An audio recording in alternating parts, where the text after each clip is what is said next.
भोपाल में एक एनजीओ के हॉस्टल से एक बालक और 26 बच्चियां गायब हो गईं। परवलिया पुलिस ने हॉस्टल संचालक और पदाधिकारियों के खिलाफ एफआईआर दर्ज कर ली है।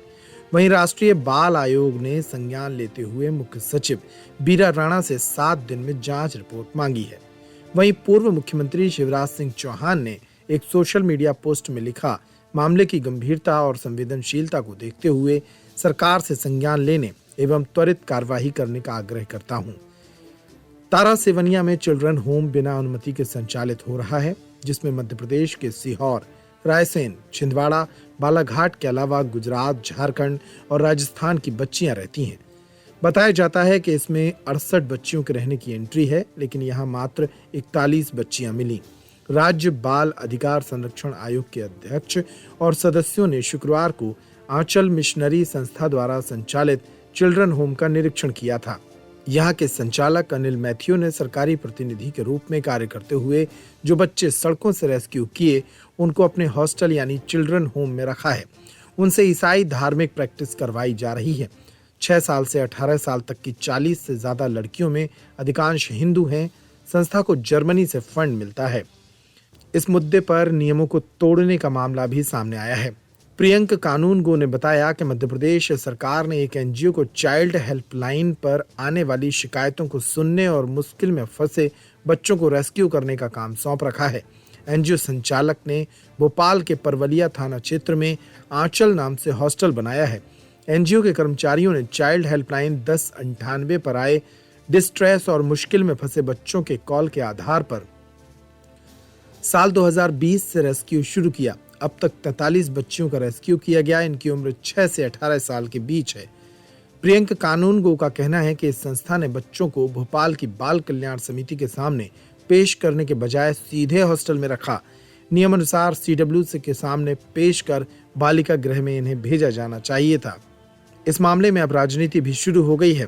कांग्रेस के वरिष्ठ नेता और पूर्व मंत्री सज्जन सिंह वर्मा ने कहा कि जब जब भाजपा की सरकार रहती है, इस तरह के अवैध बाल संरक्षण गृह तेजी से उभरते हैं। धर्मांतरण के साथ साथ मानव तस्करी का घिनौना खेल भी होता है कि जब जब भारतीय जनता पार्टी की सरकारें रहती हैं, इस तरह के अवैध बाल संरक्षण गृह तेजी से उभरते हैं। धर्मांतरण के साथ साथ मानव तस्करी का भी एक घिनौना खेल ये बीजेपी के राज्यों में उनकी सरकारें रहती तब होता है। इसके साथ में ये भी मैं कहना चाहूँगा, मैं जोड़ना चाहूँगा कि अवैध बाल संरक्षण गृह में ये अनैतिक कामों की भरमार होती है। इसके साथ जोड़ना नहीं चाहिए, लेकिन मैं जोड़ रहा हूँ कि ये जो गौ माता को स्लॉटर हाउस बोलते हैं ना, बीजेपी के राज में स्लॉटर हाउसों की संख्या बढ़ती है। ये दुर्भाग्य है कि जो धर्म के नाम पे राजनीति जो दल कर रहा है, उसी के शासन काल में इस तरह की गतिविधियां होती कि शर्म आती है हम लोग। बहरहाल इस मामले में अब राष्ट्रीय बाल कल्याण आयोग ने संज्ञान लिया है और अब इस मामले में एक्शन शुरू हो गया है। मैम, एक मामला सामने आया है राजधानी भोपाल में ही, जो एक जगह है जहां पर बच्चों को रखा गया था नैतिक तरीके से और वहां पर धर्मांतरण की भी प्रैक्टिस हो रही थी। परसों के दिन 3 तारीख को हम लोगों ने निरीक्षण किया था, जिसमें कि बाल आयोग के, राष्ट्रीय बाल आयोग के जो अध्यक्ष प्रियंक कानूनगो जी भी हमारे साथ में थे और मध्य प्रदेश बाल अधिकार संरक्षण आयोग के अध्यक्ष द्रविंद मोरे जी भी थे और मेरे साथ में मेरे और एक सदस्य श्री ओमकार सिंह जी भी हमारे साथ थे। तो हम लोग उस वहां पर चूंकि बच्चे रह रहे थे, तो हम लोगों ने विजिट करने का सोचा था और जब हम वहां पहुंचे तो हम लोगों ने बार बार जो अनिल मैथ्यू है उससे जाते ही पूछा भी था कि कोई ऑर्फन बच्चे तो नहीं है, सेमी ऑर्फन तो नहीं है। तो उन्होंने साफ मना कर दिया था कि यहाँ पे ऑर्फन भी नहीं है और सेमी ऑर्फन बच्चे भी नहीं है। पर बाद में बच्चों से बात करने पर पता पड़ा कि उनके माता पिता भी नहीं है और कई बच्चे ऐसे हैं, 4-5 बच्चे जो सिंगल फादर हैं, सिंगल पेरेंट्स के हैं। मैम, ये पूरा मामला जो निकल कर सामने आया है, ये भी कहा जा रहा है कि धर्मांतरण की वहाँ पे प्रैक्टिस करवाई जा रही थी। क्या वाकई में ऐसा कुछ था? बिल्कुल, जो बच्चे थे वो हिंदू थे और मुस्लिम थे। 1 या 2 बच्चे थे जिनके घरों में प्रभु यीशु की प्रार्थना होती थी।